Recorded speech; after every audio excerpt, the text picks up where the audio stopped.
উত্তরবঙ্গের অন্যতম বন্যা কবলিত এলাকা কুড়িগ্রাম। প্রতিনিয়তই বাড়ছে বন্যার পানি।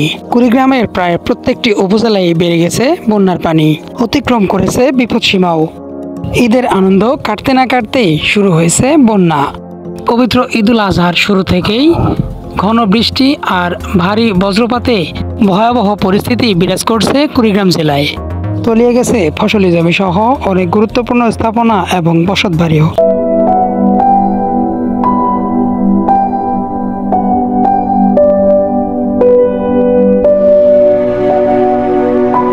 মোহাম্মদ আনোয়ার হোসেন, বার্তা বাংলা, কুড়িগ্রাম।